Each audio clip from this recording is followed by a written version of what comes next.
look, the Padres have a couple of things that they need to do right now. And one of them was discussed in the paper today.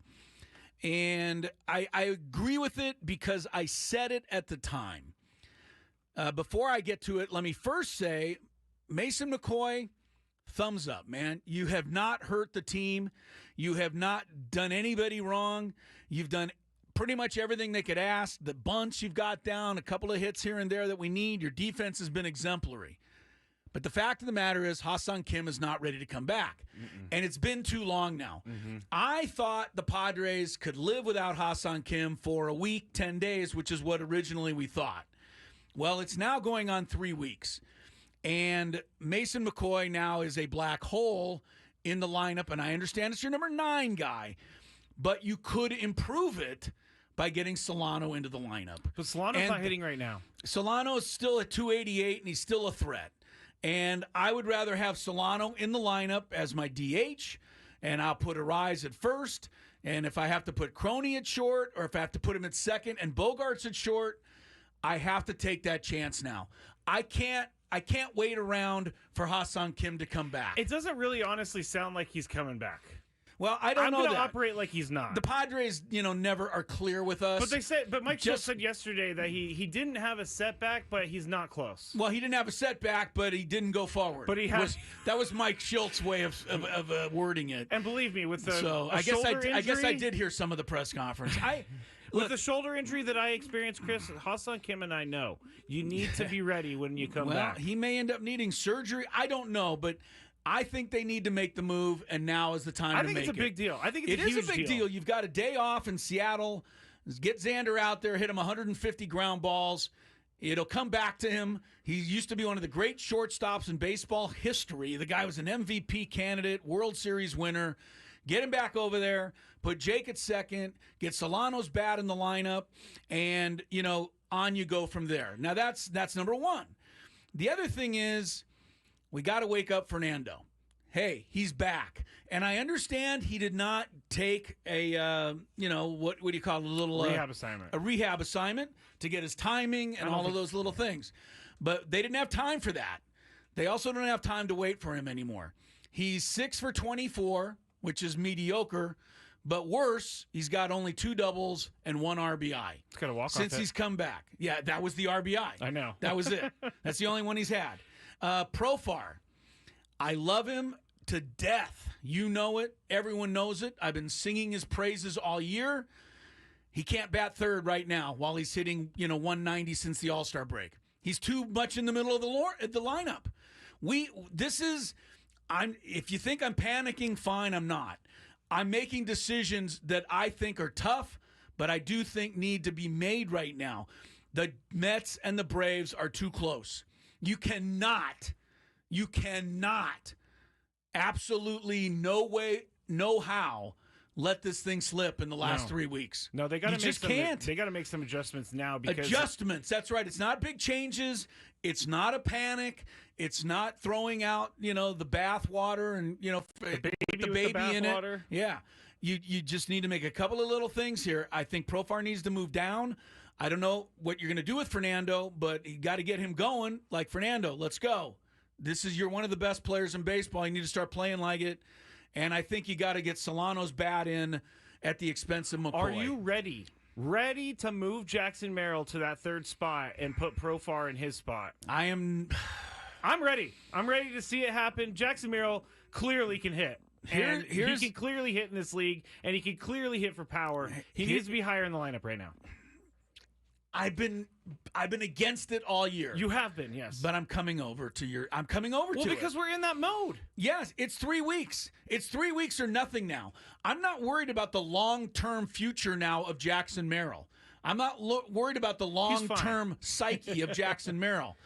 I'm worried about what lineup is going to give me the best chance to win these games for the next 3 weeks, starting tomorrow in Seattle.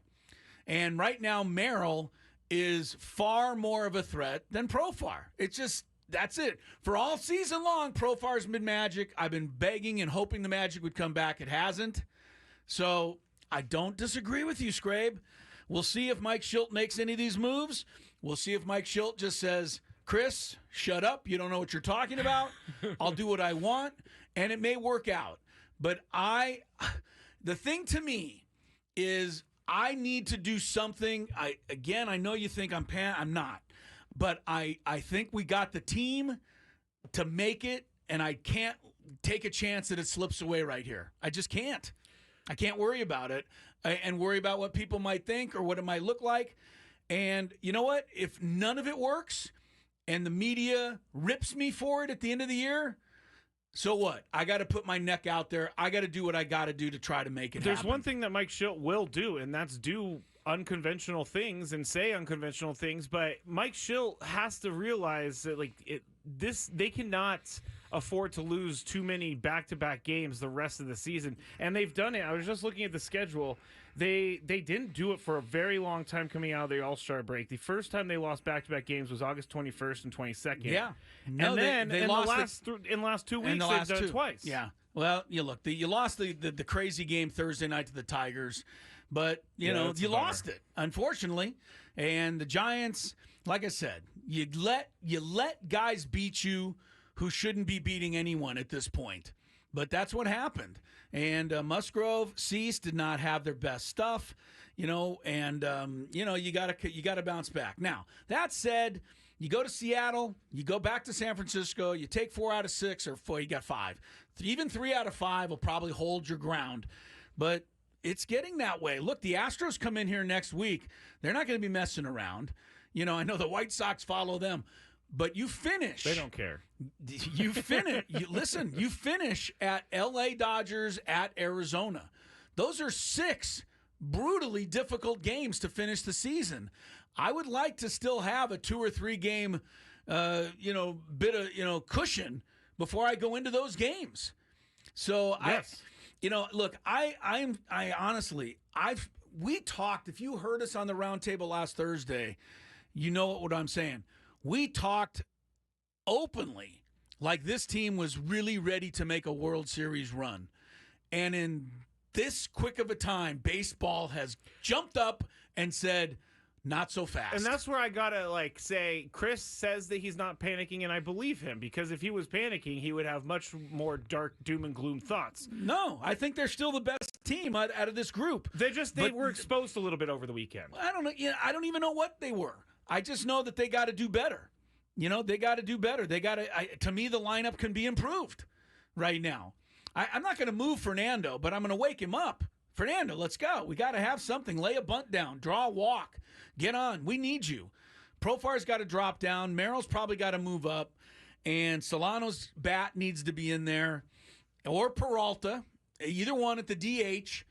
So that McCoy, has to go bye-bye for a while. Yeah, because they were doing exactly what we were saying. Is have McCoy be the defensive specialist. Yeah. They don't need his bat, but now they need his bat. And they need something. They need something there. All right, I'm probably overreacting, but I'm going to just tell you this: if they lose a couple of games in Seattle, you're not going to think I'm overreacting by Thursday or Friday. No, if they lose tomorrow, I'm a little bit worried, Chris. Look, we could wake up tomorrow a game and a half up. That's all. The Mets have only lost 1 game in the last 2 months, and that was yesterday, thankfully. But the Braves are there, the Mets are there, the Diamondbacks are there. We got to hold off one of them. I don't care how we do it, but we got to do it. I can't let this season get away. It's too good of a team to allow it to slip, and there's still 17 long games to go. But I wish Tony were here because he'd try to calm me down. But here's the thing. Tony says it all the time. It's a marathon. You just got to play the percentages. We're in the last mile, Chris. It's not anymore. That's right. It's not anymore. It's a sprint now. And if it takes batting Merrill third for 3 weeks, then you better do it.